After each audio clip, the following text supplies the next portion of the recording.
বাবার কেনা জমি সন্তানের নামে নামজারি করার নিয়ম কি? বাংলাদেশে জমি কেনা বেচা হস্তান্তর একটি আইনি প্রক্রিয়া।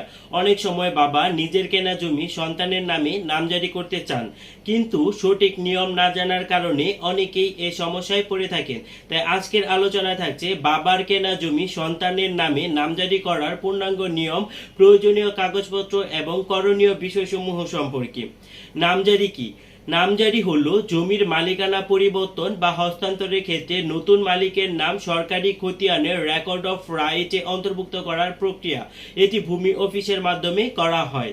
বাবার কেনা জমি সন্তানের নামে নামজারি করার উপায়: দাননামা, গিফট ডিড এর মাধ্যমে। বাবা জীবিত অবস্থায় জমি সন্তানকে দিতে চাইলে আইনসম্মত দাননামা, হেবা বা গিফট ডিড করতে হবে। দাননামা নিবন্ধনের পর সেই দলিলের ভিত্তিতে সন্তানের নামে নামজারি আবেদন করা যাবে। উইল এর মাধ্যমে। বাবার মৃত্যুর পর সন্তানের নামে জমি দিতে চাইলে বৈধ উইল করতে হবে। উইলের ভিত্তিতে আদালতের অনুমোদন সাপেক্ষে নামজারি হয়। উত্তরাধিকার সূত্রে। বাবা যদি দান বা উইল না করেন তবে মৃত্যুর পর জমির বাবার বৈধ উত্তরাধিকারের মধ্যে ভাগ হবে। এরপর সন্তানের অংশ অনুযায়ী নামজারি হবে। প্রয়োজনীয় কাগজপত্র।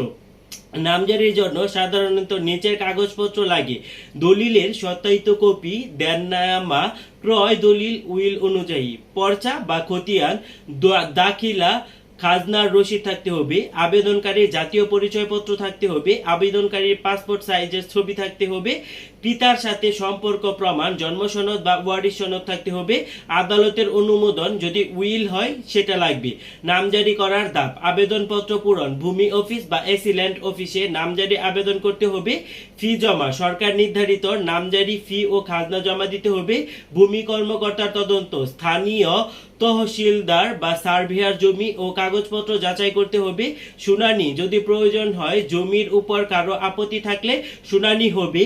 এবং নামজারি খতিয়ান প্রস্তুত: সব সঠিক থাকলে সন্তানের নামে নতুন খতিয়ান ইস্যু করা যাবে। গুরুত্বপূর্ণ বিষয় হচ্ছে যে বাবা জীবিত অবস্থায় নামজারি করতে চাইলে শুধু দাননামা নিবন্ধন করলেই যথেষ্ট।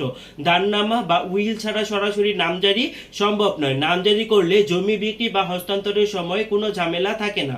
সারসংক্ষেপে যদি আমি একটু বলি তাহলে হচ্ছে বাবার কেনা জমি সন্তানের নামে নামজারি করতে চাইলে প্রথমে বৈধভাবে জমি সন্তানের নামে হস্তান্তর করতে হবে, দাননামা, উইল বা উত্তরাধিকার সূত্রে।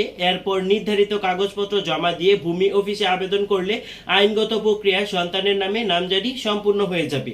আমার ভিডিওটি আপনাদের কেমন লাগলো সেটি অবশ্যই আপনারা আমাকে কমেন্ট সেকশনে জানাবেন। আর আমার চ্যানেল ল ইনফর্মার বিডিকে সাবস্ক্রাইব করে আমার পাশেই থাকবেন। ধন্যবাদ সবাইকে।